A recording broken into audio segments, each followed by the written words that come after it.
Hello students, welcome to Affairs Cloud, Learn to Lead. My name is Vikas Rana. So students हमारी एक application है career clouds के नाम से, जो कि आप डाउनलोड कर सकते हैं थ्रू प्ले स्टोर। ये एप्लीकेशन एंड्रॉयड फोन्स के लिए अवेलेबल है। Once you have downloaded, log in through your Gmail ID and आपको होम पेज पे ट्रांसफर कर दिया जाएगा। आप होम पेज पे देखेंगे आपको जो भी कोर्स ऑफर किए जाते हैं हमारे द्वारा एंड जो आपने कोर्स परचेज किया हुआ है।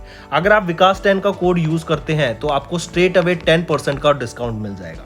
बट हमारा कोर्स इतना बेटर क्यों है? वाई वी थिंक कि हमारा course one of the best course है in the industry for preparing for current affairs, क्योंकि हम करंट अफेयर्स डेली बेसिस पे प्रोवाइड करते हैं, जिसमें से डेली बेसिस पे आपको 20 क्वेश्चंस की क्विज प्रोवाइड की जाएगी जो आपकी रिवीजन में बहुत हेल्प करेगी। एक पीडीएफ प्रोवाइड की जाएगी डेली बेसिस पे of the current affairs of that particular day. Similarly weekly basis पे आपको 50 क्वेश्चंस की क्विज और PDF of compiled current affairs of week, and monthly basis पे आपको एक टॉप 100 करंट अफेयर्स की पीडीएफ प्रोवाइड करी जाएगी जो उस पूरे महीने का करंट अफेयर्स का जिस्ट होगा, जो प्रिपरेशन में रिवीजन पर्सपेक्टिव से बहुत इंपॉर्टेंट होता है। आपको लगेगा हम सिर्फ इतना प्रोवाइड करते हैं, लेकिन नहीं, हम इंग्लिश के साथ साथ आपको हिंदी में भी ये सारी चीजें प्रोवाइड करते हैं। नॉट जस्ट दिस, हम आपको बैंकिंग अवेयरनेस के भी करंट अफेयर्स प्रोवाइड करते हैं, बैंकिंग से रिलेटेड क्वेश्चंस भी डिस्कस कराते हैं ताकि आपकी रिवीजन हो सके फॉर बैंकिंग एग्जाम। इसी के साथ साथ हम एक नई तरीके की पीडीएफ्स आप सभी के लिए लाए हैं, एक इंटरेस्टिंग वे ऑफ लर्निंग, वो है इंफोटेनमेंट इन्फोग्राफिक्स। बड़ा ही मजेदार तरीके से आप इनको एंजॉय करते हुए पीडीएफ्स को पढ़ सकते हैं, तो इनको जरूर चेक कीजिएगा। इसी के साथ साथ हम आपको 20 टॉपिक वाइज करंट अफेयर्स भी रिवाइज कराते हैं डेली बेसिस पे। डेली एक एक टॉपिक की वीडियो आती है हमारे यूट्यूब चैनल पे, जो 20 टॉपिक्स हैं, जैसे apps and web portals, important days, books and authors, आपके national affairs, international affairs, sports, defence, awards, इन सभी टॉपिक्स को हम मंथली बेसिस पे कवर करते हैं। एंड डेली हमारे यूट्यूब चैनल पे आपकी daily videos, monthly videos, weekly videos, topic wise videos, ये सब कवर करा जाता है, जो बहुत हेल्पफुल रहता है प्रिपरेशन के लिए। So I think this is the best course that you can find for current affairs on internet. Hello friends, कैसे हैं आप सब? आई होप आप सब अच्छे होंगे। तो दोस्तों, आज की वीडियो में हम 27 सितंबर के कुछ बहुत ही इंपॉर्टेंट करंट अफेयर्स डिस्कस करेंगे। ये सेशन आपके लिए काफ़ी हेल्पफुल रहेगा, तो एंड तक ज़रूर देखिएगा। इसी के साथ साथ कल मैंने आपको होमवर्क क्वेश्चंस दिए थे, तो श्रेया ठाकुर ने, आप यहाँ देख सकते हैं, सभी आंसर्स ठीक दिए हैं। So congratulation Shreya Thakur and best of luck. आप जिस भी एग्जाम के लिए प्रिपेयर कर रहे हैं, आई होप वो आपका एग्जाम क्लियर हो। इसी के साथ साथ फ्रेंड्स, अगर आपको कोई भी अगर श्रेया आपको भी और किसी भी फ्रेंड को हमारे कोई भी दिक्कत आती है, कोई भी सजेशंस चाहिए या फिर कोई भी क्वेरी आती है हमारी एप्लीकेशन से, कोर्स से रिलेटेड, तो वो हमारे नंबर पे कॉल कर सकते हैं जो गिवन है नीचे डिस्क्रिप्शन बॉक्स में, एज वेल एज जो हमारी ईमेल आईडी है, आप वहाँ पे भी मेल कर सकते हैं। वहाँ पे आप एक मेल छोड़ सकते हैं, वो ज़्यादा बेटर रहेगा। वहाँ पर हम आपकी जो भी क्वेरीज हैं वो हम जल्दी से जल्दी सॉल्व करने की कोशिश करेंगे। इसी के साथ साथ फ्रेंड्स, अब चलते हैं अपने वन लाइनर पे and then will proceed to the news of the day. सबसे पहले हम बात करेंगे आंचल ठाकुर की। ये रिवीजन है पुराने करंट अफेयर्स की, जो पुराने 6 महीने के करंट अफेयर्स हैं उसमें से ये सेशन है, ताकि रिवीजन होती रहे। देन आंचल ठाकुर की बात करेंगे, इन्होंने ब्रॉन्ज मेडल जीता at FIS alpine skiing competition 2021। Pankaj Advani की बात करें, इन्होंने 2021 का नेशनल बिलियर्ड टाइटल जीता। विजय हजारे ट्रॉफी 2021 की बात करें तो किन्होंने जीती? हिमाचल प्रदेश ने तमिलनाडु को हरा के अपना पहला टाइटल जीता। फिर नेशनल डोप टेस्टिंग लेबोरेटरी को उनको अपना वापस एक्रेडिटेशन मिल गया from world anti doping agency, जिसको वाडा भी कहा जाता है। और यहीं पे याद रखेंगे नाडा। ब्रांड एम्बेसडर कौन बने थे? सुनील शेट्टी। उत्तर प्रदेश की बात करें तो इन्होंने 11th hockey India junior national championship को जीता। नीतीश कुमार की बात करेंगे, इन्होंने डबल गोल्ड जीता at the 4th para badminton national championship. UP की मैं बात करूं तो यहाँ पे एक डैम होता है, क्या आप बता सकते हैं कौन सा डैम है यूपी में? रिहांद रिवर पे वो डैम है। इतना मैंने हिंट दे दिया, मैंने तो पूरा हिंट दे दिया आपको। रिहांद रिवर पे कौन सा डैम है? रिहांद डैम। ठीक है, यहीं पे अगर मैं आपसे पूछूं एक बोट रेस का नाम बताओ, जिसको हम स्नेक बोट रेस भी कहते हैं, कहां पे होती है ये? स्नेक बोट रेस भी कह देते हैं, तो ये केरला में होती है। कब होती है केरला में? ये ओणम के टाइम पे होती है। और इसी को जो ये रेस होती है, नेहरू ट्रॉफी भी बोल देते हैं। ठीक है, फिर यहीं पे किस लेक पे होती है? क्योंकि हमने देख लिया बोट रेस है, स्नेक बोट रेस है, तो पुन्नामाड़ा लेक पे ही आपकी केरला में ओणम के टाइम पे ये बोट रेस होती है। अगर ये तो हो गया चलो बोट रेस की बात। अगर मैं पूछूं एक कैटल वर्शिप के लिए बुल फाइटिंग होता है, वो कहां पर होता है, किस स्टेट में? हम बात कर रहे हैं बुल फाइटिंग की, किसी फेस्टिवल में होता है, किसी स्टेट में होता है। तो जल्लीकट्टू ये आपका फेस्टिवल रहता है, और कहाँ पे होता है ये? तमिलनाडु में आपकी बुल फाइटिंग हमें देखने को मिलती है, ये भी याद रखेंगे। ठीक है, चलिए वापस अब आ जाते हैं अपने कुछ क्वेश्चंस पे। As per the SRS report, SRS 2020 की जो रिपोर्ट आई थी, एसआरएस क्या है? सैंपल रजिस्ट्रेशन सिस्टम 2020 की report, which what is under 5 mortality rate in India 2020 के अनुसार क्या मोर्टेलिटी रेट रहेगा? तो याद रखेंगे जो मोर्टेलिटी रेट है वो क्या है? 32 डेथ्स पर 1000 लाइव बर्थ्स, ये आपका मोर्टेलिटी रेट रहेगा एज पर एसआरएस 2020 की रिपोर्ट के अनुसार। देन नेक्स्ट क्वेश्चन आ जाता है, India exported first consignment of plant based meat products from which state? Plant based meat products, आजकल जो आपके होते हैं कि लोग कोशिश करते हैं कि वो मीट ना खाएं and they shift to the plant based diet. ठीक है, और ऐसी एक चीज होती है, अगर आप एनिमल से रिलेटेड कोई भी प्रोडक्ट कंज्यूम नहीं करते हो, सिर्फ प्लांट फाइबर्स और प्लांट से रिलेटेड प्रोडक्ट्स पे रहते हो, तो उनको वीगन भी कहते हैं। तो जैसे जैसे ये कल्चर बढ़ रहा है, तो जो प्लांट बेस्ड मीट प्रोडक्ट्स हैं उनकी जो डिमांड है वो भी बढ़ती जा रही है। तो याद रखेंगे गुजरात के द्वारा पहले ही वो स्टेट बनी, और गुजरात में भी खेड़ा डिस्ट्रिक्ट था जिनके द्वारा ये प्लांट बेस्ड मीट प्रोडक्ट्स को एक्सपोर्ट करा गया। कहां पर? कैलिफोर्निया, कैलिफोर्निया यूएसए में इनको एक्सपोर्ट करा गया। Next, what is the name of the Indian sign language dictionary? Indian sign language dictionary की एक मोबाइल एप्लीकेशन है, ये आपकी English as well as Hindi में एप्लीकेबल है, अवेलेबल है। ये आपकी android as well as iOS पे अवेलेबल है। यहाँ पे आपके कुछ हजार साइन वर्ड्स हैं जो कि आपके इंग्लिश के वर्ड्स हैं जो कि साइन में कन्वर्ट करे हुए हैं ताकि उनको यूज़ किया जा सके इजीली। फिर इसी के साथ साथ याद रखेंगे ये जो आपकी ISL है ना, इंडियन साइन लैंग्वेजेस, पूछा जा रहा है कि इसका नाम बताओ क्या है, तो ये है साइन लर्न एप्लीकेशन। फिर एक चीज़ इससे रिलेटेड याद रखेंगे, ISL RTC, इसको कहते हैं Indian sign language research and training centre. इन्होंने अभी NCERT के साथ टाइप करने की बात की गई, रीज़न बीइंग कि पहली से लेके 12वीं क्लास के बच्चों के लिए हम एक ऑनलाइन या फिर एक डिजिटल, जैसे आपकी NCERT बुक्स होती हैं, उनको डिजिटाइज फॉर्मेट में लाने के लिए, ताकि वो साइन लैंग्वेज बेस्ड हो, ताकि वो ईजिली पढ़ सकें। ठीक है, ठीक है। और ये किन के लिए होती है? जो डेफ स्टूडेंट्स होते हैं उनको, जिनको हियरिंग डिसेबिलिटीज होती हैं, उनको बेनिफिट प्रोवाइड कराने के लिए ही ये इनिशिएटिव लिया जा रहा है।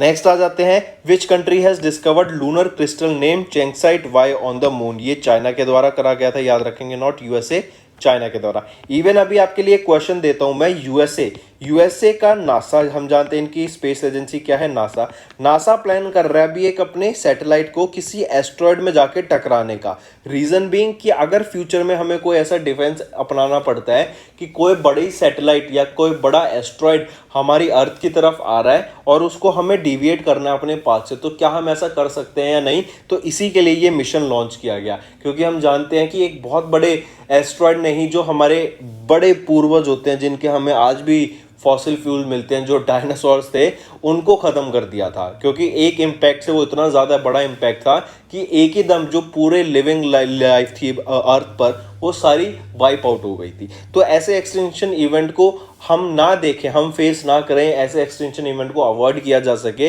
क्योंकि आजकल हमारी जो ह्यूमंस है वो इतने ज़्यादा स्मार्ट हैं और टेक्नोलॉजी से लेस हैं कि हम ऐसा कंसेप्ट को अपना सकते हैं। और इसीलिए अभी एक सैटेलाइट जाके इस एस्ट्रॉयड पे जाके टकराएगा और इसका कोर्स चेंज करेगा हल्का सा, बाय फ्यू कुछ एंगल्स। ठीक है, तो अब आप बताइए जो ये सैटेलाइट का नेम है वो क्या रहेगा, और ये जो एस्ट्रॉयड है, इस एस्ट्रॉयड का क्या नाम रहेगा? ये होमवर्क लिख लीजिए, ये आपका होमवर्क क्वेश्चन है। नेक्स्ट पे आ जाते हैं, स्वच्छ वायु सर्वेक्षण प्रोग्राम। स्वच्छ वायु जैसा नेम करा है, स्वच्छ मतलब क्लीन, वायु मतलब एयर, तो क्लीन एयर प्रोग्राम लॉन्च करने की यहाँ पे बात की गई किस मिनिस्ट्री के द्वारा? सिंपल है, ministry of environment, forest and climate change के द्वारा इसको लॉन्च करने की बात की गई। यहाँ पे 131 सिटीज़ के डाटा को इम्प्लीमेंट किया जाएगा और इन सिटीज़ को रैंक किया जाएगा इनके बेसिस पे कि कितनी वहाँ पे सफाई है, कितनी एयर पॉल्यूशन है, कितना नहीं है। ठीक है, चलिए नेक्स्ट पे आते हैं। आप सभी के लिए एक और इम्पॉर्टेंट चीज़ फ्रेंड्स, जैसे हम आपको PDF प्रोवाइड करते हैं वेरियस टॉपिक की, जैसे पॉकेट PDF, जो आपकी पॉकेट पीडीएफ है ये आप याद रखिए, और जो टॉपिक वाइज पीडीएफ है ये आपकी before 7th of every month आप तक पहुंच जाएगी, एप्लीकेशन में अपलोड कर दी जाएगी, आप वहां से ले सकते हैं। जैसे वीकली पीडीएफ है, अब वीकली पीडीएफ आपको हर 7 दिन में इजीली मिलती रहेगी, क्योंकि वीकली तो हर हफ्ते आ जाता है, तो हर हफ्ते हम आपको कंटेंट प्रोवाइड करेंगे। स्टैटिक क्वेश्चंस की पीडीएफ आपको 10 तक मिल जाएगी, 10 तारीख तक। स्टेट वाइज की बात करें तो ये आपको 20 तक मिल जाएगी। अगर हम वीकली की बात करें, जैसे मैंने आपको बताया, ये तो हो गई पीडीएफ, लेकिन अगर मैं क्विज की बात कर रहा हूँ, वीकली क्विज की, तो 7 डेज, आफ्टर एवरी 7 डेज आपको कंटेंट प्रोवाइड किया जाएगा। टॉप 100 जो क्वेश्चंस के एक पीडीएफ होती है वो आपको 10 तक प्रोवाइड कर जाएगी ऑफ एवरी मंथ। मंथली भी ऐसी जो मंथली करंट अफेयर्स की पीडीएफ, एक कंपाइल्ड पीडीएफ होती है, वो भी आपको 10 तक प्रोवाइड कर दी जाएगी, जो आपकी प्रिपरेशन में बहुत ज़्यादा हेल्प करेगी। नॉट जस्ट दिस फ्रेंड्स, इसके अलावा हम आपको जो कंटेंट प्रोवाइड करते हैं ना, वो इंग्लिश में नहीं, इंपॉर्टेंट चीज़ जो याद रखने की है, हम आपको हिंदी में भी कंटेंट प्रोवाइड करते हैं। ठीक है, जो रिटन मटेरियल होगा आपका हिंदी लैंग्वेज में भी प्रोवाइड किया जाएगा, जो आपकी प्रिपरेशन में बहुत ज़्यादा हेल्पफुल रहेगा। ठीक है, बैंकिंग अवेयरनेस के क्वेश्चंस की पीडीएफ भी हम आपको before 10th of every month provide कर देंगे। डेली की हम आपको डेली लाइव जो होते हैं डेली सेशंस आप यूट्यूब पे देख सकते हैं, और जो हमारे पेड यूजर्स हैं वो कैरियर्स क्लाउड एप्लीकेशन पे जाके पीडीएफ्स को डाउनलोड कर सकते हैं, एंड रेफरेंस के लिए साथ साथ पढ़ भी सकते हैं, बहुत ज़्यादा यूजफुल रहेगा। इंपॉर्टेंट चीज़ बताने का मेरा मेन एम यहाँ पर ये है कि जो कंटेंट है ना, हम हिंदी में भी प्रोवाइड करते हैं, क्योंकि काफ़ी सारे बच्चे अभी भी पूछते रहते हैं, सर कंटेंट हमें कहाँ मिलेगा, हिंदी की पीडीएफ्स कहाँ मिलेंगी, आप जो पीडीएफ पढ़ा रहे हैं, जो क्वेश्चंस पढ़ा रहे हैं, वो हिंदी में कहाँ मिलेगा। तो बेटा जो हमारी वेबसाइट है, ठीक है, हमारी जो एप्लीकेशन है, नॉट वेबसाइट, हमारी एप्लीकेशन पे आप जाइए, एप्लीकेशन पे आप हमारे कोर्स चेकआउट करेंगे, वहां पर हम आपको हिंदी में भी कंटेंट पीडीएफ प्रोवाइड करते हैं। नेक्स्ट पे आते हैं। नेक्स्ट फ्रेंड्स याद रखिएगा, आईबीपीएस आरआरबी एग्जाम से रिलेटेड जो भी आपको कंटेंट चाहिए, एग्जाम्स के क्वेश्चंस, नोट्स, वो हम आपको प्रोवाइड करते हैं। आप ये हमारी पीडीएफ कंटेंट से रिलेटेड हमारी एप्लीकेशन कैरियर क्लाउड पे जाके चेक कर सकते हैं। बहुत इंटरेक्टिव आपको पीडीएफ्स मिलेंगी, बहुत ज़्यादा इंटरेक्टिव इन द सेंस बहुत ज़्यादा हेल्पफुल आपके लिए रहने वाली है।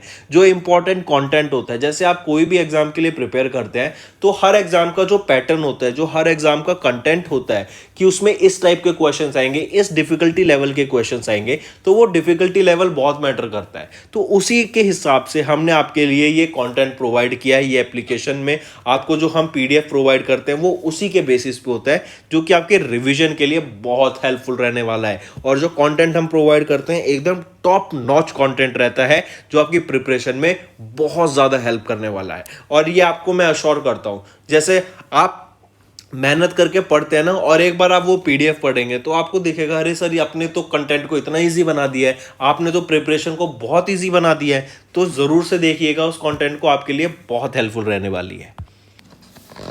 नेक्स्ट हम बात करते हैं, गवर्नमेंट के द्वारा भी नेशनल हेल्पलाइन लॉन्च किया गया था to report the atrocities against एससीज एंड एसटीज।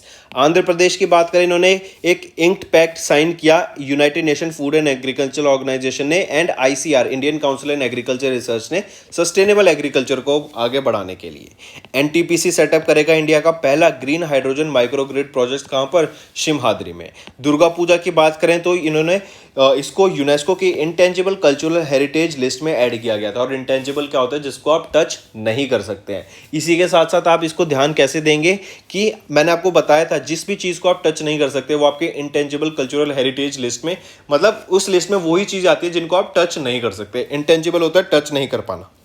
और दुर्गा पूजा है, दुर्गा पूजा तो आपका एक फेस्टिवल है, दुर्गा पूजा आपकी एक फीलिंग है, एक वाइब है। आप फेस्टिवल को तो टच नहीं कर सकते, तो इसीलिए दुर्गा पूजा जो कि वेस्ट बंगाल का फेस्टिवल है, इसको ऐड किया गया था। इसी के साथ साथ फिर झारखंड के चीफ मिनिस्टर की बात करें, इनके द्वारा एक स्पोर्ट्स एक्शन लॉन्च किया गया towards harnessing the aspiration of youth scheme, जिसको साई स्कीम बोला गया, ताकि मॉइस्ट हिट एरिया में जो यूथ्स हैं उनको हम स्पोर्ट्स के थ्रू आगे बढ़ा सकें, लोगों का स्पोर्ट्स में जागरूकता बढ़ा सके। तो क्या ध्यान रखेंगे कि ये जो साई स्कीम है किस स्टेट के द्वारा लॉन्च की गई थी, तो ये साई स्कीम आपकी झारखंड स्टेट के द्वारा इसको लॉन्च किया गया था।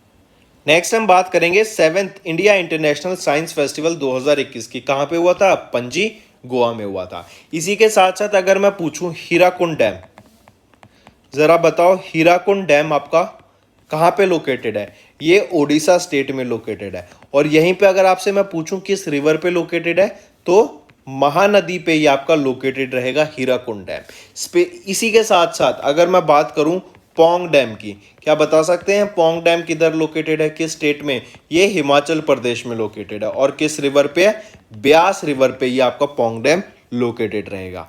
उकाई डैम, सरदार सरोवर डैम, ये कहां पर है? गुजरात में है। उकाई डैम तापी रिवर पे है। सरदार सरोवर डैम नर्मदा रिवर पे रहेगा। ऐसे ही अलमाटी डैम कहां पर है? कर्नाटका। किस रिवर पे है? कृष्णा रिवर पर है। ठीक है, चलिए आगे बढ़ते हैं। अब आ जाते हैं फ्रेंड्स आज के जो इंपॉर्टेंट करंट अफेयर्स हैं उनको डिस्कस करते हैं।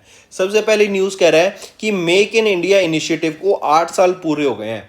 लेकिन मेक इन इंडिया इनिशिएटिव क्या है? जैसा इसका नाम सजेस्ट करता है कि हमें मैन्युफैक्चरिंग इंडिया में शिफ्ट करनी है। हम देखते थे पहले हम छोटा प्रोडक्ट भी बाहर कंट्री से इंपोर्ट कराते थे। जैसे टॉयज की बात लेके चले हम, छोटा एग्जांपल, जब भी कोई भी फेस्टिवल होता था या फिर जो भी आपको मार्केट में टॉयज दिखते थे वो सारे कहाँ से आते थे? चाइनीज मार्केट से आते थे। चाइना में मैन्युफैक्चर होते थे और इंडिया उनको एक्सपोर्ट करता था। ठीक है, और आप देखेंगे इसी चीज को इंडिया को लगा कि अरे चाइना अगर चीज बना सकता है क्योंकि वहां पे चीप लेबर है, इंडिया में भी चीप लेबर है, वियतनाम में भी चीप लेबर है, तो इंडिया ने अपने चीप लेबर का फायदा उठाने की कोशिश की और उन्होंने सोचा कि अगर चाइना ये चीज कर सकता है, चाइना वर्ल्ड की फैक्ट्री बन सकता है, तो क्यों ना इंडिया को हम वर्ल्ड की फैक्ट्री बनाएं। और इसी रीजन से आपका make in India initiative start किया गया था प्राइम मिनिस्टर नरेंद्र मोदी जी के द्वारा 2014 में, सितंबर 2014 में इसको लॉन्च किया गया था। ठीक है, रीजन क्या था कि हम प्रोडक्ट्स की मैन्युफैक्चरिंग इंडिया में करें। छोटे से लेके बड़े से बड़े प्रोडक्ट तक हम मेक इन इंडिया इनिशिएटिव को लाना चाहते थे कि उन चीजों के पार्ट्स को हम इंडिया में ही बनाएं। जिससे क्या होगा, एक तो हमारा इंडिया का पैसा इंडिया में रहेगा,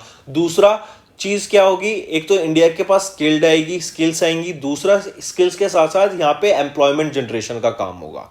ठीक है, तो मेक इन इंडिया इनिशिएटिव बहुत अच्छा इनिशिएटिव था। 2014 में लॉन्च किया गया था सितंबर में प्राइम मिनिस्टर नरेंद्र मोदी जी के द्वारा, और इनका एम था इंडियन इकोनॉमी को बेसिकली बूस्ट करना और आत्मनिर्भर बनाना कि हम खुद सेल्फ सफिशिएंट हो सकते हैं। और इसी के रीजन की वजह से जो ईज ऑफ डूइंग बिजनेस में इंडिया की रैंक को इंप्रूव करना, ईज ऑफ जैसे हम कोई बिजनेस स्टार्ट करना चाहते हैं उसको बढ़ावा देना। इसी के साथ साथ आप इसी के अंडर देख सकते हैं अब सेमीकंडक्टर इंडिया में बनने की बात की गई। कहां पे? गुजरात में, कि हम मैन्युफैक्चर करेंगे सेमीकंडक्टर्स को, चिप्स को, और इसके लिए वेदांता और फॉक्सकॉन ने यहां पे MOU साइन किया। तो आप ये देख सकते हैं जब कोई फैक्ट्री यहाँ पे बन रही है, जब हम मैन्युफैक्चरिंग की बात करें, इवन आप सुन रहे हैं अब एप्पल अपने आईफोन 14 को इंडिया में मैन्युफैक्चर करेगा। इवन उन्होंने तो अपनी प्रोडक्शन स्टार्ट भी कर दिया है। फिर गूगल की ने आया कि गूगल भी अपने स्मार्टफोन्स को इंडिया में डेवलप करेगा, मैन्युफैक्चर करेगा। तो इससे क्या होगा, इंडिया में जॉब्स जनरेट होंगी, एज वेल एज यहाँ पे जो प्रोडक्ट्स बनेंगे वो मेक इन इंडिया के अंडर आएंगे। ठीक है, कि इंडिया में इनको प्रोडक्ट्स बनाया जा रहा है। तो ध्यान रखेंगे क्या कि 8 साल पूरे हो गए, और इसी से देखेंगे कि जो बाहर की कंपनीज हैं वो इंडिया में आके इन्वेस्ट करती हैं, तो इंडिया में जो इन्वेस्टमेंट है वो बढ़ेगी। और हम देख रहे हैं कि इंडिया में जो foreign direct investment make in India के इनिशिएटिव के अंडर जो आई है वो डबल हो गई है टू $83 बिलियन। ठीक है, तो क्या क्या याद रखेंगे यहाँ पे? एम क्या है? To promote investment, foster innovation, boost skill development, protect intellectual property, enhance India's ranking on ease of doing business and create class manufacturing infrastructure in India. फिर अनदर इंपॉर्टेंट चीज जो आपको याद रखनी है कि इसको इंप्लीमेंट किसके द्वारा करा गया? ये करा गया था आपका DPIIT के द्वारा, department for promotion of industry and internal trade के द्वारा इसको इंप्लीमेंट करा गया था मेक इन इंडिया इनिशिएटिव को। फिर यहाँ पे आप देख सकते हैं कि इसको मेक इन इंडिया इनिशिएटिव को कब लॉन्च किया गया था गवर्नमेंट ऑफ इंडिया के द्वारा या प्राइम मिनिस्टर नरेंद्र मोदी के द्वारा? 25 सितंबर 2014 को विज्ञान भवन न्यू दिल्ली में लॉन्च किया गया था, और इसी से 8 साल इसके पूरे हो गए हैं। तो ये भी इंपॉर्टेंट न्यूज़ याद रखेंगे कि कितने साल पूरे हो गए? 8 साल पूरे हो गए हैं। चलिए, ये तो गई न्यूज़। नेक्स्ट पे आते हैं। नेक्स्ट हम बात करेंगे एथिकल हैकिंग लैब सेटअप की जा रही है किस बैंक के द्वारा इंडिया में? यूनियन बैंक ऑफ इंडिया के द्वारा। एथिकल हैकिंग लैब क्या है? एथिकल हैकिंग लैब बेसिकली आपकी एक तरीके की साइबर सिक्योरिटी डिफेंस के लिए, कि जैसे आपके साइबर अटैक्स होते हैं, आपका ऑनलाइन डाटा है, डिजिटल डाटा पड़ा है, तो उसको आप सेफ गार्ड करेंगे। कोई भी आके आपके कंप्यूटर पे हैक कर देता है, आपके फ़ोन को हैक करके आपके नेसेसरी पासवर्ड्स आपके निकाल लिए, आपके क्रेडिट कार्ड का डाटा निकाल लिया, ठीक है, आपकी कोई फोटोज थी वो निकाल लिया, आपके कॉन्टैक्ट्स को कॉपी पेस्ट कर लिया, आपका फेसबुक का, इंस्टाग्राम का आईडी पासवर्ड ले गए, वहां से आपकी हैकिंग करके किसी को कोई टैक्स कर दिया। तो ये सारे क्या होता है, हैकिंग होती है। इवन आप क्रिप्टो करेंसी वर्ल्ड में पढ़े सुनेंगे कि जो क्रिप्टो करेंसी एक्सचेंजेस होते हैं ना, वो are very prone to cyber attacks. उससे क्या होता है, वो वहां से पैसे निकाल लेते हैं। तो ये साइबर अटैक्स के अगेंस्ट वर्क करने के लिए एथिकल हैकिंग लैब को लॉन्च किया गया यूनियन बैंक ऑफ इंडिया के द्वारा। तो इसमें भी यूनियन बैंक ऑफ इंडिया के याद रखेंगे, जो managing director and chief executive officer हैं of Union Bank of India, A Manimekhalai ji, इनके द्वारा ये एथिकल हैकिंग लैब को लॉन्च किया गया, जो कि एक cyber security centre of excellence Hyderabad Telangana में इसको लॉन्च करा गया था। एम बेसिक क्या रहेगा कि साइबर डिफेंस करना, अपने बैंक की इंफॉर्मेशन को सेफ गार्ड करना, डिजिटल एसेट्स को बचाना, ठीक है, और जो भी साइबर थ्रेट्स हैं उनके खिलाफ स्टैंड लेना। नेक्स्ट आ जाता है फिर बीपीसीएल। इन्होंने अभी ब्राजील की पेट्रोबार्स कंपनी के साथ अभी एक टाई अप किया to diversify crude oil sourcing. I repeat, हम बात कर रहे हैं बीपीसीएल। बीपीसीएल है आपका भारत पेट्रोलियम कॉर्पोरेशन लिमिटेड। इन्होंने अभी टाई अप किया। ये एक बीपीसीएल एक फॉर्च्यून 5 ग्लोबल 500 कंपनी है, ये एक महारत्न है। इन्होंने एक एमओयू साइन किया ब्राजीलियन ऑयल मेजर पेट्रोब्रास के साथ, ताकि क्रूड ऑयल सोर्सिंग को डाइवर्सिफाई किया जा सके for energy security in India. और ये ऐसा पहली बार हुआ है, एक long term crude oil supply agreement sign किया गया पेट्रोब्रास के साथ, ठीक है। अगर यहीं पे बात करें तो पेट्रोब्रास और इनकी शेयर होल्डिंग की बात करें तो पेट्रोब्रास के पास 60% रहेगा और बीपीआरएल के पास 40% स्टेक रहेगा। अगर मैं बीपीसीएल की चेयरमैन एंड मैनेजिंग डायरेक्टर की बात करूं तो अरुण कुमार सिंह रहेंगे। यहाँ इनका हेडक्वार्टर कहाँ पर है, मुंबई महाराष्ट्र में रहेगा। और यहाँ पे मैंने बताई दिया आपको मैनेजिंग डायरेक्टर और चेयरमैन कौन रहेंगे, अरुण कुमार सिंह। चलिए नेक्स्ट पे आते हैं। नेक्स्ट हम बात करेंगे president of India Draupadi Murmu ma'am की। इनके द्वारा अभी रिसेंटली नेशनल सर्विस अवार्ड्स को प्रेजेंट किया गया था 2020-21 के लिए। तो क्वेश्चन बनता है कि किन के द्वारा प्रेजेंट किए गए ये नेशनल सर्विस अवार्ड्स। तो द्रौपदी मुर्मू मैम के द्वारा प्रेजेंट करे गए थे नेशनल सर्विस अवार्ड्स। पहली चीज तो याद रखेंगे, राष्ट्रपति भवन में ये अवार्ड दिए जाते हैं। फिर टोटल 42 अवार्ड से सम्मानित किया गया था। इन 42 अवार्ड्स में से आपकी 2 यूनिवर्सिटीज़ भी थी, 10 एनएसएस यूनिट भी थी, फिर कुछ ऑफिसर्स थे, इसी के साथ साथ आपके जो वॉलंटियर्स थे वो भी इसमें इंक्लूडेड थे, ठीक है। और ये जो एनएसएस अवार्ड होता है ना, किसके द्वारा दिया जाता है ये इंपॉर्टेंट है, कौन कन्फर्ड करता है। तो याद रखेंगे मिनिस्ट्री ऑफ स्पोर्ट्स और ministry of youth affairs and sports के द्वारा ये आपका अवार्ड्स को कन्फर किया जाता है। काफी इंपॉर्टेंट, याद रखेंगे, हर साल ये अवार्ड दिया जाता है, ठीक है। And these awards are conferred to recognise and reward outstanding contributions towards voluntary community service to promote NSS in India, ठीक है। आई रिपीट, जो आपके वॉलंटरी कम्युनिटी सर्विस होती हैं उनको प्रमोट करने के लिए और जो इस फील्ड में काम करते हैं उनको और एनएसएस को प्रमोट करने के लिए ये अवार्ड से सम्मानित करा जाता है हर साल। किसके द्वारा, ministry of youth affairs and sports के द्वारा। यहाँ पे आप देख सकते हैं एनएसएस ये आपकी एक सेंट्रल गवर्नमेंट की स्कीम है, मिनिस्ट्री ऑफ यूथ अफेयर्स के द्वारा लॉन्च की गई थी एंड स्पोर्ट्स के द्वारा 1969 में लॉन्च की गई थी। एम क्या था, to provide experience to young students of schools and universities in delivery community services, ठीक है। चलिए नेक्स्ट पे आते हैं। नेक्स्ट हम बात करेंगे ब्रांड एम्बेसडर की। अभी रिसेंटली सौरव गांगुली, दादा के नाम से हम जानते हैं, तो दादा को अभी रिसेंटली ब्रांड एम्बेसडर घोषित किया गया है लक्स कोजी ब्रांड का। ये एक इनरवियर ब्रांड है। तो और हम जानते हैं जो दादा सौरव गांगुली हैं, इनको प्रेसिडेंट भी हैं ये बीसीसीआई के, board of control for cricket in India के प्रेसिडेंट सौरव गांगुली, जिनको हम दादा के नाम से भी जानते हैं, काफी फेमस, इनको अभी ब्रांड एम्बेसडर घोषित किया गया लक्स कोजी ब्रांड का। नॉट जस्ट दिस, इसके साथ ही साथ याद रखेंगे लक्स कोजी ब्रांड के एक और ब्रांड एम्बेसडर हैं इससे पहले, वो है काफी फेमस एक्टर वरुण धवन। चलिए नेक्स्ट पे आते हैं।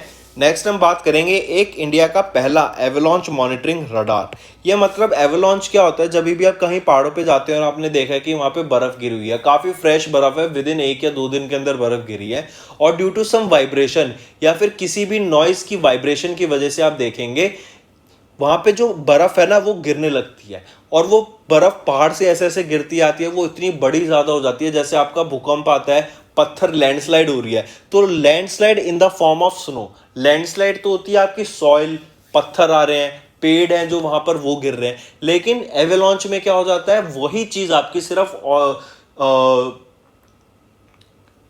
आपकी स्नो से रिप्लेस हो जाती है, क्योंकि जो फ्रेश स्नो होती है ना वो बहुत हल्की होती है, एंड वो टॉप पर होती है, और उसमें थोड़ी सी वाइब्रेशन भी हो जाए तो वो सारी इकट्ठा होकर नीचे गिरने लग जाती है, स्लाइड होने लग जाती है, जिसकी वजह से बहुत ज्यादा कैजुअलिटीज भी हमें पहले देखने को मिली हैं। तो इसी चीज को एवेलॉन्च मॉनिटरिंग सिस्टम, इंडिया का पहला एवेलॉन्च मॉनिटरिंग सिस्टम कहां पे लॉन्च किया गया, नॉर्दर्न सिक्किम में इसको लॉन्च किया गया था। किसकी मदद से लॉन्च किया गया था, ये आपका इंडियन आर्मी और एक डिपार्टमेंट है डीआरडीओ का, जो कि है defence geo informatics and research establishment, इनके द्वारा मिलकर आपका ये नॉर्थ सिक्किम में एवेलॉन्च मॉनिटरिंग सिस्टम को लॉन्च करा गया। आई रिपीट, काफी इंपॉर्टेंट, याद रखेंगे, इंडिया का पहला एवेलॉन्च मॉनिटरिंग सिस्टम नॉर्थ सिक्किम में इसको लॉन्च किया गया। स्टेट पूछेंगे डायरेक्ट कहां पे लॉन्च किया गया, तो सिक्किम में लॉन्च किया गया। फिर इसी के साथ साथ याद रखेंगे, ये जो रडार है ना आपका, एवेलॉन्च को लेस देन 3 सेकंड्स के अंदर पकड़ सकता है using a series of brief microwaves. इसकी मदद से आपकी लैंडस्लाइड्स के बारे में भी पता लगाया जा सकता है। ये आपका एक ऑल वेदर सॉल्यूशन भी है, एक ऑल वेदर स्टेशन भी रहेगा, जिसकी मदद से आप थिक स्नो फॉग की मदद से रात को भी आप यहाँ पे देख सकते हैं। ये कवर करते हैं area of 2 square kilometres, eliminating the need for additional devices in avalanche prone areas. ठीक है, काफी इंपॉर्टेंट, याद रखेंगे। नेक्स्ट पे आते हैं। नेक्स्ट हम बात करेंगे चाइना के द्वारा भी 2 सैटेलाइट्स को लॉन्च किया गया है, जिनका नाम है शियान 14 एंड शियान 15। अब ये जो टर्म है ना शियान, इसका मतलब होता है एक्सपेरिमेंट चाइनीज में। तो ये एक्सपेरिमेंट चाइनीज में शियान 14 और शियान 15 लॉन्च किया गया यूजिंग KZ-1A कैरियर रॉकेट की मदद से इनको लॉन्च किया गया था। अगर मैं शियान 14 की बात करूं, ये आपका scientific experiments and new technology verification के लिए यूज की जाएगी ये सैटेलाइट। और फिर अगर मैं शियान 15 की बात करूं, तो ये आपकी land survey, urban planning, disaster prevention and mitigation के लिए लॉन्च की जाएगी, इसको यूज किया जाएगा। ठीक है, याद रखेंगे। चलिए आप यहां देख सकते हैं चाइना के द्वारा शियान 14 एंड 15 जो कि एक्सपेरिमेंटल सैटेलाइट से लॉन्च की गई KZ-1A कैरियर रॉकेट की मदद से। नेक्स्ट भी हम सैटेलाइट से रिलेटेड बात करेंगे। यूएसए की स्पाई सैटेलाइट को लॉन्च किया गया NROL-91 को। कहां से, कैलिफोर्निया से इसको लॉन्च किया गया इनटू द ऑर्बिट। रॉकेट कौन सा यूज किया जाएगा यहाँ पे, ULA, जो कि है United Launch Alliance Delta 4 heavy rocket को इसमें यूज किया जाएगा to carry this US space satellite. और नाम याद रखेंगे स्पेस सैटेलाइट का, जो कि स्पेस नहीं स्पाई सैटेलाइट है यूएस की। क्वेश्चन डायरेक्ट आ जाएगा कि यूएस की स्पाई सैटेलाइट का नाम बताओ, क्या रहेगा, वो है NROL-91 आपकी यूएस की स्पाई सैटेलाइट का नाम रहेगा। ठीक है, चलिए नेक्स्ट पे आते हैं। नेक्स्ट हम बात करेंगे स्पोर्ट्स से रिलेटेड और रिटायरमेंट से रिलेटेड। झूलन गोस्वामी, जैसे आप इनको पिक्चर में देख सकते हैं, ये काफ़ी फेमस इंडियन पर्सनैलिटी हैं। ये क्रिकेट खेलती हैं, किस स्पोर्ट से बिलोंग करती हैं, क्रिकेट से बिलोंग करती हैं, और इन्होंने अभी रिटायरमेंट ले लिया है। इनका पूरा नाम क्या है, झूलन निशित गोस्वामी। ठीक है, क्या नाम रहेगा इनका पूरा, झूलन निशित गोस्वामी। ये बॉलिंग लेजेंड है इंडियन वीमेंस क्रिकेट टीम की, और इन्होंने रिटायरमेंट ले लिया है। इसी के साथ साथ आपको इनके बारे में याद रखना है, ये 25 नवंबर को इनका जन्म हुआ था 1982 में, वेस्ट बंगाल में इनका जन्म हुआ था। ठीक है, इनको काफ़ी फेमस नाम से जाना जाता है, जिसको जो है बाबुल। ठीक है, इन्होंने अपना डेब्यू किया था इंग्लैंड में इन 2002। इसी के साथ साथ याद रखेंगे 2007 में इनको ICC women's cricketer of the year award से सम्मानित किया गया। 2010 में इनको अर्जुना अवार्ड से सम्मानित किया गया, और फिर 2012 में इनको पद्मा श्री से भी सम्मानित किया जा चुका है। झूलन गोस्वामी, इन्होंने रिटायरमेंट ले ली। फिर नेक्स्ट हम बात करेंगे लुइस फ्लेचर, ऑब्यूटरी की बात करेंगे। एस्टेल लुइस फ्लेचर, ये एक Oscar award winning American actress है। इनका निधन हो गया at the age of 88 years in France. Next पे आते हैं। नेक्स्ट हम बात करेंगे हमारे वाइस प्रेसिडेंट, जो अभी नए वाइस प्रेसिडेंट अपॉइंट किए गए हैं, जगदीप धनखड़ जी। इनके द्वारा एक बुक को रिलीज किया गया जिसका नाम है पंडित दीनदयाल उपाध्याय जीवन दर्शन और समशैकता। ठीक है, 5 वॉल्यूम्स इनकी लॉन्च की जाएंगी इस बुक की, और इसको लॉन्च किया गया पंडित दीनदयाल उपाध्याय की बर्थ एनिवर्सरी के दौरान, जो कि 25 सितंबर 2022 में ऑब्जर्व की गई। ठीक है, मतलब इनकी बर्थ एनिवर्सरी 25 सितंबर को ऑब्जर्व की जाती है। ये चीज़ मेन आपको याद रखनी है। ठीक है, चलिए बुक भी हो गई। अब आ जाते हैं कुछ इंपॉर्टेंट डेज पे। आज काफ़ी अच्छे इंपॉर्टेंट डेज हैं, तो आपको फोकस करना पड़ेगा, ध्यान रखना है। जैसे वर्ल्ड फार्मासिस्ट डे कब ऑब्जर्व किया जाता है? 25 सितंबर को ऑब्जर्व किया जाता है। और जो फार्मासिस्ट प्रोफेशन है कि आप शॉप पे जाके फार्मासिस्ट से अपनी मेडिसिन लेते हैं, उसको एंकरेज करने के लिए, इन लोगों को अपनी प्रॉपर रिकॉग्नाइज कराने के लिए अपनी पोजीशन, अपनी जॉब के बारे में ये डे ऑब्जर्व किया जाता है। आपको इसके बारे में थीम याद रखनी है। थीम है pharmacy United in action for a healthier world. ठीक है, और ये एनुअली इनका कैंपेन लेड किया जाता है इंटरनेशनल फार्मास्यूटिकल फेडरेशन के द्वारा। ठीक है, चलिए थीम भी हो गई। नेक्स्ट आ जाते हैं अंत्योदय दिवस। अंत्योदय दिवस अभी हमने सुना था कि पंडित दीनदयाल उपाध्याय की बर्थ एनिवर्सरी पे 25 सितंबर को हमने अभी एक बुक रिलीज की गई थी जगदीप धनखड़ जी के द्वारा, जो कि हमारे वाइस प्रेसिडेंट हैं इंडिया के। तो जगदीप धनखड़ ने बुक का नाम क्या था? पंडित दीनदयाल उपाध्याय जीवन दर्शन और समशिक्षकता बुक को रिलीज किया। तो याद रखेंगे किनकी मेमोरी में इसको रिलीज किया गया था? पंडित दीनदयाल उपाध्याय जी की। और इनकी जो बर्थ एनिवर्सरी होती है उसी को हम अंत्योदय दिवस के नाम से भी जानते हैं, ये भी याद रखेंगे। ठीक है, काफी इंपॉर्टेंट। कितना टाइम हो गया इनकी बर्थ एनिवर्सरी को? 2022 में जो हम ऑब्जर्व कर रहे हैं 106 बर्थ एनिवर्सरी ऑब्जर्व कर रहे हैं हम 2022 में।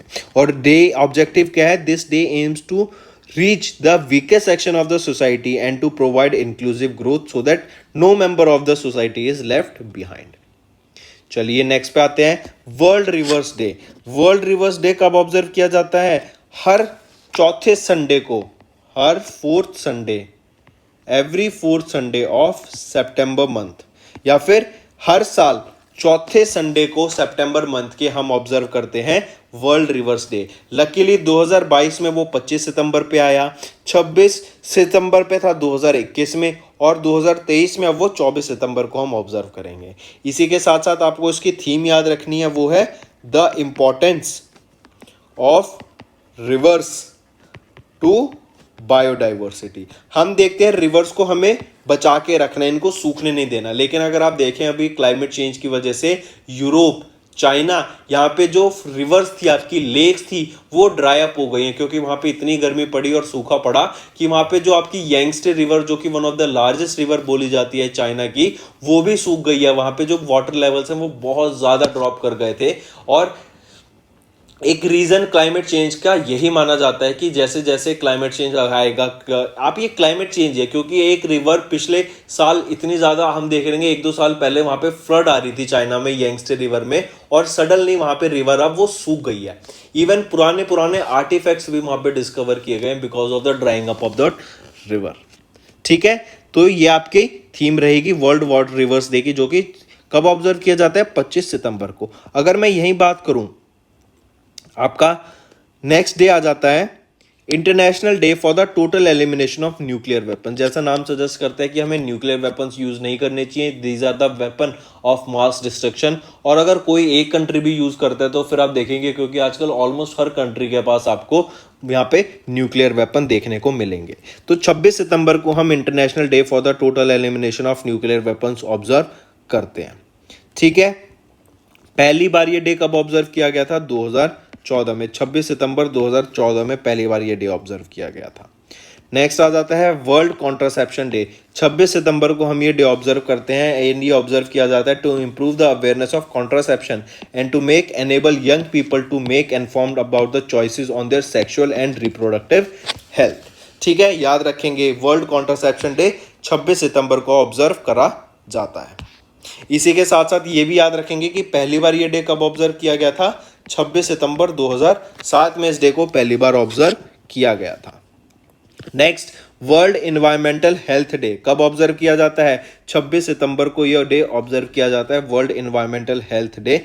थीम रहेगी strengthening environmental health systems for implementation of the sustainable development goals. इसी के साथ साथ याद रखेंगे पहली बार ये डे कब ऑब्जर्व किया गया था? 26 सितंबर 2011 को पहली बार ये डे ऑब्जर्व करा गया था। तो फ्रेंड्स, ये था हमारा सेशन। आई होप आपको पसंद आया होगा। अब आ जाते हैं क्विक रिवीजन पे। Union make in India initiative को 8 साल पूरे हो गए हैं और एनुअल एफडीआई यहाँ पे डबल हो गया to $83 billion. Union Bank of India ने लॉन्च किया एथिकल हैकिंग लैब को। फिर बीपीसीएल ने एक एमओयू साइन किया ब्राजीलियन ऑयल कंपनी पेट्रोबार्स के साथ, ताकि डाइवर्सिफाई कर सकें क्रूड ऑयल सोर्सिंग को। फिर प्रेसिडेंट ऑफ इंडिया ने प्रेजेंट किया, द्रौपदी मुर्मू मैम ने प्रेजेंट किया एनएसएस अवार्ड्स को for fiscal year 21-22। Lux Industries के ब्रांड एम्बेसडर कौन बन गए हैं? President of BCCI Sourav Ganguly ji, जिनको दादा भी बोलते हैं। फिर इंडिया का पहला एवलांच मॉनिटरिंग रडार कहां पे सेटअप किया गया? नॉर्थ सिक्किम में। सिक्किम याद रखेंगे स्टेट का नाम। फिर चाइना ने लॉन्च किया 2 new experimental satellite, Shiyan 14 and Shiyan 15, और शियान का मतलब होता है एक्सपेरिमेंट। फिर US National Reconnaissance Office launches US spy satellites into orbit. Indian cricketer Jhulan Goswami, इन्होंने रिटायरमेंट ले लिया इंटरनेशनल क्रिकेट से। ऑस्कर विनर लुइस फ्लेचर, इनका निधन हो गया। वाइस प्रेसिडेंट के द्वारा बुक रिलीज की गई पंडित दीनदयाल उपाध्याय के ऊपर। फिर अंत्योदय दिवस भी इन्हीं की मेमोरी में, पंडित दीनदयाल उपाध्याय की मेमोरी में ऑब्जर्व किया जाता है 25 सितंबर को। वर्ल्ड फार्मासिस्ट डे 25 सितंबर को ऑब्जर्व किया जाता है। वर्ल्ड रिवर्स डे भी 25 सितंबर को।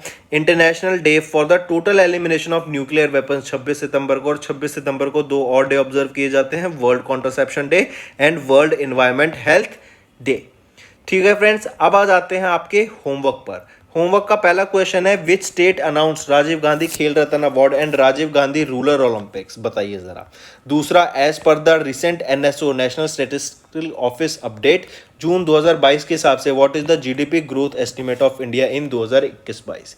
फिर which state union territory hosted the national conference of school education ministries in 2022? Which is the venue of the World Summit on the Information Society WSIS Forum की 2022 की? पांचवा question, India signed a permanent Indus commission annual report with which country?